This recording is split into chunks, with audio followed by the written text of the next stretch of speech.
देखिए अगर आप भी चाहते हैं कि 2023 के मैट्रिक एग्जाम जो होने वाला है उसमें मैथ में मेरा कम से कम 95 नंबर आना चाहिए, तो ऐसे सब सवाल आपको एग्जाम से पहले करके जरूर जाना है। और ये सब जो सवाल मैंने लिए हैं किताब से बाहर है। कई स्टूडेंट ये भी बोलते हैं सर मैथ हम पूरा बना के जाते हैं, लेकिन कुछ क्वेश्चन ऐसे या त्रिकोणमिति का या हाइट एंड डिस्टेंस का जितना भी चैप्टर है उससे बाहर आ जाता है सवाल। तो वही जो बाहर सवाल आता है ना, उसी सवाल को मैं आपको कराने आया हूँ, ताकि आप एग्जाम से पहले इसको करके जाएँ और वहाँ जाकर आप अच्छी तरह से बना पाए जो भी आपकी किताब से बाहर सवाल आता है। ठीक है, तो वीडियो को ध्यान से देखिएगा।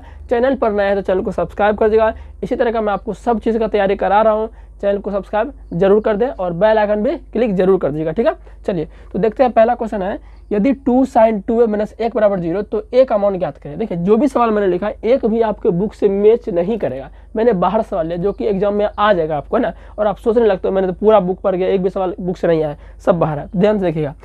तो यदि 2 sin 2a - 1 = 0, अब ये सब्जेक्टिव कह लीजिए ऑब्जेक्टिव। ऑब्जेक्टिव देगा तो ऑप्शन दे देगा, सब्जेक्टिव देगा तो ऐसे दे देगा। ज़्यादातर ऐसे सवाल सब्जेक्टिव में भी आते हैं। तो पहले देखते हैं पहला सवाल क्या है। 2 sin 2 - a = 1 दिया है, 0 दिया है, तो कह रहा है a का मान ज्ञात करें। कैसे ज्ञात करेंगे? सबसे पहले देखिए a का मान ज्ञात करने बोल रहा है, तो a हमको अकेला रखना पड़ेगा, है ना, अकेला, तभी a का मान ज्ञात करेंगे। तो ये 2 इधर क्या करें, इसको इधर फेंक दे, तो इधर क्या बचा है, इधर बच जाएगा आपका, अच्छा 2 sin 2a अब बराबर इधर 0 है ना, पहले 1 को इधर फेंक दो, तो ये -1 है, इधर फेंको तो +1 हो जाएगा। चलो तो 2 sin 2a बराबर 0 में इधर क्या होगा, तो sin 2a बराबर 1, ये 2 इधर क्या करें, इसको इधर फेंक दे तो बट हो जाएगा। तो sin 2a बराबर क्या हो गया, 1/2 हो गया। अब देखिएगा जरा, हमको a का मान निकालना है, तो दिमाग लगाइए, 1 में निकालना है तो किसी तरह ये sin 2 अगर हट जाएगा ना तो a तुमको तुरंत पता चल जाएगा। यही दिमाग लगाना होता है आपको। तो sin 2a, अच्छा 1/2 को आप साइन के टर्म में लिखे तब ना साइन खत्म हो जाएगा। तो 1/2 को क्या लिख सकते हैं, sin 30, क्योंकि इसी का मान होता है। अब देखिए साइन तो खत्म हो गया ना, तो 2a बराबर 30 बचा, तो 2 × 1 = 2 और 2 × 15 यहाँ 30, तो a का मान आ गया 15। तो आपका आंसर कितना आ गया, 15 डिग्री आंसर आ गया। अगर ऑब्जेक्टिव में दे देगा तो 4 को ऑप्शन देगा, ऐसा सवाल लेकिन आपको सब्जेक्टिव में ही देता है। ठीक है ना। तो पहला सवाल कितना जिस कर लिए। दूसरा देखते हैं, दूसरा क्या है, अच्छा दूसरा बहुत ईजी है, इसी तरह से हम बनेगा, ठीक, इस तरह। तो दूसरे सवाल का आंसर आप कमेंट में बताइएगा, मैं तीसरा आपको बता देता हूँ।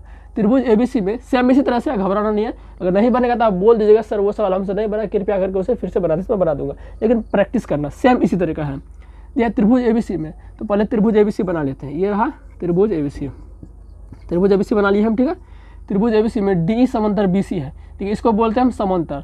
तो DE समांतर BC है, तो BC को पहले देखिए, BC ये है। आप समांतर का मतलब क्या है, जैसा ये है इसी का डंडा एक और खींचिए, तो इसके सीधा में डंडा खींच लिए, तो ये हो गया, क्या हो गया, ये रेखा इसके समांतर हो गया। और इसका नाम क्या बोल रहा है, D, तो ये दे दिए D और E दे दिए। अब देखिए DE समांतर BC हो गया। तो मैंने तुमको बताया है थेल्स फॉर्म में क्या होता है, अगर किसी रेखा के समांतर एक रेखा खींच जाए तो ये लाइन क्या करता है, इन दो भुजाओं को समान अनुपात में विभाजित करता है, ये थेल्स फॉर्म में कहता है। तो चूंकि DE समांतर BC है तो कह सकते हैं थेल्स प्रमेय के अनुसार, लिखिएगा थेल्स प्रमेय के अनुसार क्या हो जाएगा, मैंने बताया है ये, ठीक है। तो क्या हो जाएगा, AD/DB, AD/DB बराबर AE/EC हो जाएगा, ठीक है। चलिएगा अब देखिए AD/DB आपका दे दिया है, कितना दिया है, 5/3 दिया है, तो 5/3 दिया है। और पूछ रहा AE/AC कितना होगा, तो बराबर AE/AC। तो देखिए सीधा निकल गया ये, तो AE/AC कितना, ये 5/3 आ गया। मतलब अगर ये 5/3 है तो ये 5/3 होगा, समान अनुपात में विभाजित कर रहा है। इसका आंसर हम ऑब्जेक्टिव बात तो देखिए बना देते हैं ना, तो इसका आंसर क्या हो जाएगा, 5/3 ही इसका आंसर हो जाएगा, ठीक है। चलिए क्वेश्चन नंबर नेक्स्ट देखिए। नेक्स्ट कह रहा है 2 खंभे 13 मीटर और 7 मीटर ऊंचे। देखिए ये सब सवाल थोड़ा बोल सकते हैं कि अच्छे लेवल का सवाल है, जो कि आपके एग्जाम में आता है बुक से बाहर और आप उलझ जाते हैं। तो इस सबको पहले ही कर लीजिए एग्जाम से पहले, ताकि वहाँ बिल्कुल भी टेंशन ना रहे, जाएँ और अच्छे से बना के आ जाए और अच्छा मार्क्स उठा ले मैथ में, ठीक है। फिर 2 खंभे 13 मीटर और 7 मीटर ऊंचे हैं। 2 खंभा कर रहा है, अब खंभा बना देते हैं। एक खंभा ये रहा और एक खंभा ये रहा। चूँकि दोनों खंभा बराबर इसलिए नहीं बनाया क्योंकि दोनों खंभा की ऊंचाई अलग अलग है। एक कह रहा 13 मीटर है, तो बड़का वाला 13 मीटर मान लीजिए और छोटका वाला 7 मीटर नहीं होगा भाई, क्योंकि ये लंबा है, 13 मीटर लंबे होगा, 7 मीटर छोटा होगा, ठीक है। अब कह रहा है और समतल जमीन पर ऊर्ध्वाधर खड़े हैं। ऊर्ध्वाधर का मतलब होता है एकदम सीधा, जिससे हाथ ऐसे रखे ऊर्ध्वाधर, लेकिन हाथ को जब ऐसे कर देंगे तो ये हो जाएगा हमारा क्षैतिज। ऐसे है तो ऊर्ध्वाधर, ऐसे है तो क्षैतिज, ठीक है। तो ऊर्ध्वाधर खड़ा है समतल जमीन पर, मतलब जमीन पर खड़ा होगा, हवा में तो लटकेगा ना, जमीन पर खड़ा है।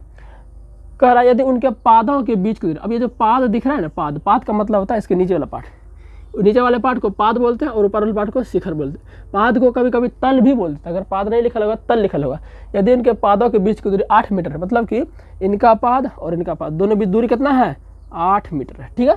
तो कह रहा उनके सिरों के बीच की दूरी निकालिए। सिरा मतलब बोलेगा मेरा सिरा क्या ये है, ये हाथ का सिरा क्या, हाथ का सिरा यहाँ है, हाथ का पाद क्या हो गया, यहाँ हो गया है ना। तो सिरा मतलब ऊपर लपाट होता है, तो सिरा क्या होगा, इनका सिरा ये हो जाएगा और इनका सिरा ये हो जाएगा। तो कह रहा इनके बीच की दूरी बताइए हमको, ये पूछ रहा है। थोड़ा सा मैं इनको और छोटा बना देता हूँ, इनके दूरी की ये पूछ रहा है, ये पूछ रहा है, ये पूछ रहा है। ठीक है, नाम दे देता है इसको नाम देते हैं ए, इसको बी, इसको सी, इसको डी दे देते हैं। अच्छा, इसके समांतर एक और खींच देते हैं यहाँ हम, क्योंकि इसके समांतर से हम खींच दिए। ठीक है, तो जब ये 8 है तो ये 8 हो जाएगा, सेम इसके समांतर है तो ये 8। तो इनको भी कुछ नाम दे दिए, इसको नाम दे दिए ई नाम दे दिए। ठीक है, तो हमको पूछ रहा है ये इनके बीच की दूरी, ये पूछ रहा है, ये पूछ रहा है। देखिएगा ध्यान से, तो देखिएगा कि जरा इनको देखिए तो 13 8 दिया है ना, 13 8 दिया है, सिंपल है। सॉरी 8 नहीं है, 8 है। देखिए जरा यहाँ से यहाँ तक कितना दिया है, 7 दिया है। तो यहाँ से जब 7 दिया है तो इसी का समांतर क्या है, यहाँ से यहाँ तक है ना। देखिए जैसा यहाँ से यहाँ तक उसी तरह से हम यहाँ से यहाँ तक, तो यहाँ से यहाँ भी कितना हो जाएगा, 7 हो जाएगा। तो ये दूरी कितना है, 7। लेकिन ये पूरा तो 13 है ना भाई, तो यहाँ से अगर 7 हो गया तो बचा कुछ 13 है, तो 13 में 7 गया 6, तो ये बच गया आपका 6। जब ये 6 हो गया, ये 8 हो गया, तो क्या ये आपसे नहीं निकलेगा, यहाँ 90 डिग्री कौन बन गया, तो निकाल लीजिए। ये हो गया आपका क्या बोल सकते हैं, त्रिभुज AED में, बोलेगा त्रिभुज AED में क्या हो जाएगा, AED में। तो ये लंब हो गया, ये आधार हो गया, ये कर्ण हो गया।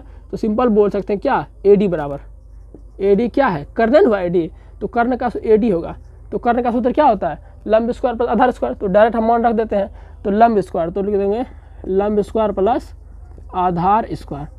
तो लंब कितना है, देख लीजिए, लंब लंब लंब लंब, ये लंब 6, तो 6 का स्क्वायर, आधार कितना, ये आधार 8 का स्क्वायर। ठीक है, कर दीजिए, 6 का स्क्वायर 36, 8 का स्क्वायर 64, और 36 का 100 हो गया, और 100 के वर्गमूल 10 हो गया। मतलब यहाँ से यहाँ तक जो दूरी यानी कितना है, 10 सेंटीमीटर। आपका आंसर 10 मीटर का रहा, मीटर हो जाए, कितना मीटर, तो 10 मीटर इसका दूरी है। ठीक है, मीटर में है ना, हाँ सब मीटर में। तो इस तरह से देखिए हमने जो भी इंपॉर्टेंट सवाल था आपको किए। अगले वीडियो में और आपको इंपॉर्टेंट सवाल लेके आता हूँ। थोड़ा थोड़ा मैं बता रहा हूँ, इतना अगर आप कर लेते हैं एग्जाम में बहुत अच्छा करके आइएगा। मैथ में 95 98 कोई नहीं आपका काटेगा। ठीक है ना, इसी तरह से मैं आपको तैयारी करवाता रहूँगा। चैनल पर नए है तो चैनल को सब्सक्राइब कर दीजिएगा, वीडियो को लाइक शेयर सब्सक्राइब जो भी आपको कर दीजिए। ठीक है, चलिए मिलते हैं अगली वीडियो में।